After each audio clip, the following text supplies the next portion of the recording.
12월 14일 화요일 욥기 34장 1절에서 20절까지의 말씀을 같이 함께 묵상합니다. 엘리후가 다시 욥에 대해서 이야기하는 부분이지요. 하나님은 의로우시고 정의로우시고 욥은 지금 그 하나님의 의로움에 대해서 질문하고 반문하는 것을 보면서 욥이 오히려 악한 자들과 함께하고 있다라고 엘리후는 이야기하고 있습니다. 물론 엘리후는 욥의 상황을 전체적으로 이해하지 못하고 욥이 했던 말 한마디를 가지고 지금 그 욥의 전체적인 모습을 판단하는 그러한 잘못을 범하고 있긴 하지만요. 엘리후의 말 자체에서는 전혀 잘못된 것을 발견할 수는 없습니다. 그러므로 엘리후의 말을 욥과의 관계성 속에서 살펴보지 말고 오늘은 그 욥과의 관계성을 좀 멀리하고 배제한 상태에서 엘리후의 말 자체만 놓고 한번 살펴볼 때에 그 말이 하나님에 대해서 정확하게 이야기하고 있다는 사실을 우리는 또 깨달을 수 있게 됩니다. 10절로 먼저 넘어가 볼까요? 그러므로 너희 총명한 자들아 내 말을 들으라. 하나님은 악을 행하지 아니하시며 전능자는 결코 불의를 행하지 아니하시고 라고 말씀합니다. 너희 총명한 자들아 내 말을 들으라. 사람들이 지혜가 있고 사람들이 총명한 것 같지만 사실 하나님의 지혜와 하나님의 뛰어나심에는 결코 미칠 수가 없는 것입니다. 물론 우리는 하나님이 주신 지혜와 총명이 있어서 하나님의 뜻을 또한 깨닫기도 하고 알기도 하지만 그것이 하나님의 전부를 안다라고 말할 수는 없을 것입니다.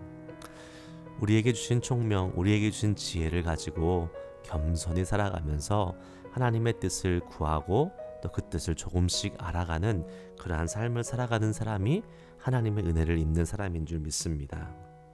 그러면서 하나님은 악을 행하지 아니하시며 결코 불의를 행하지 아니하시는 분이다 라고 말하는 것을 보게 됩니다. 그렇습니다. 우리 하나님은 결코 악을 행하지 않으십니다. 불의를 행하지 않으십니다. 그런데 가끔 우리가 살아가는 현실 속에서 바라보면 하나님께서 모든 것을 주관하시고 다스리신다면 이 세상에 나타나는 그런 악은 무엇인가, 또 불의는 무엇인가 라는 질문을 우리는 해보게 될 수 있지요. 그것은 하나님이 하시는 일이 아닙니다. 이렇게 해석하면 되겠습니다. 사단에게 마치 욥을 잠시 내어준 것처럼 하나님께서 허락하셔서 사단과 악한 세력을 통해서 이 땅에 그들이 잠시 동안 그런 주권을 가지고 활동하게 만들었기 때문에 그러한 일이 벌어질 수 있다라고 해석하는 것이 좋을 것 같습니다. 그러나 여전히 그들도 하나님의 컨트롤 아래에 있다. 언더 히스 컨트롤 아래에 있다는 것을 기억하면서 하나님께서 결코 불의와 악을 행하시는 분은 아니라는 사실을 우리는 깨닫고 또 믿음으로 신뢰해야 될 것입니다. 또는 이렇게 해석할 수도 있겠습니다. 우리의 눈에 보이는 불의와 악을 하나님이 행하시는 것처럼 우리는 볼 수 있지만 우리의 짧고 편협하고 제한적인 생각으로 그 하나님의 큰 뜻을 보지 못하는 그러한 경우도 있을 수 있다라고 해석할 수도 있겠습니다. 당장 우리 눈에는 이것이 악한 일 같고 당장 우리 눈에는 이것이 불의한 일 같지만 시간이 지나고 났을 때에 하나님의 그 놀라운 계획, 놀라운 그 하나님의 마스터 플랜 속에서 봤을 때에 그것은 그 당시에는 우리 눈에 그렇게 보였지만 지나고 돌아보니까 결코 그것이 불의가 아니라 그것이 악이 아니었다라는 것을 깨닫는 날이 온다라는 사실이지요. 그러므로 우리가 믿어야 될 것은 딱 한 가지입니다. 우리 하나님은 선하신 분이시다, 공의로우신 분이시다 라는 것을 기억하고 우리는 살아야 될 것입니다. 12절에서도 반복합니다. 진실로 하나님은 악을 행하지 아니하시며 전능자는 공의를 굽히지 아니하시느니라. 그렇습니다. 우리가 이것에 대한 확실한 신뢰가 있어야 됩니다. 하나님이 어쩔 때는 공의로우시고 어쩔 때는 그렇지 않으시네. 이렇게 갈팡질팡 기웃기웃하게 되면 우리는 하나님을 제대로 믿을 수가 없습니다. 분명한 진리 하나님의 말씀, 나의 이성과 생각이 그것을 이해하지 못하게 한다 할지라도 하나님의 말씀이 말씀하셨기 때문에 나는 그것을 신뢰하고, 또 하나님은 절대로 공의로우신 분이시다, 하나님은 절대로 악을 행하지 않는 분이시다라는 고백, 믿음의 고백을 우리가 해 나갈 수 있을 줄, 나가야 될 줄 믿습니다. 그런 하나님은 어떠한 분이십니까? 19절 보니까 고관을 외모로 대하지 아니하시며 가난한 자들 앞에서 부자의 낯을 세워주지 아니하시나니 이는 그들이 다 그의 손으로 지으신 바 됩니다 라고 말씀하고 있죠. 하나님은 외모로 사람을 취하지 아니하십니다. 그리고 하나님은 가난한 자, 부자 구별하시면서 또 누구만 부자만 높여주시는 그러한 차별을 베푸시는 분이 결코 아니십니다.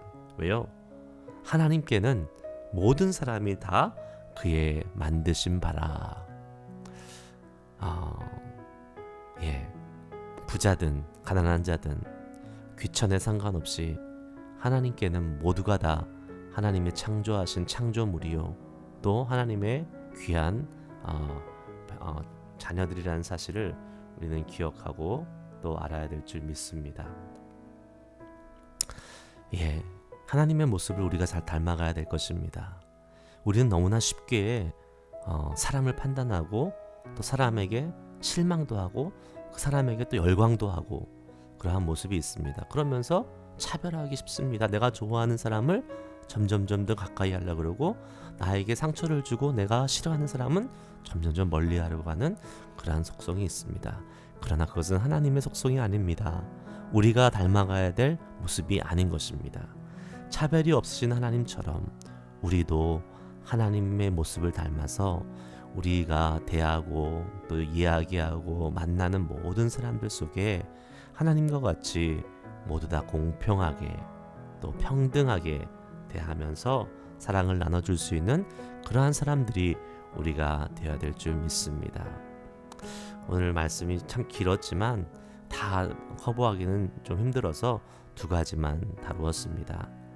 하나님은 절대로 악을 행하는 분이 아니시고 공의를 굽히지 않으신 분이시다. 또 하나님은 사람을 차별하지 않는 분이시다.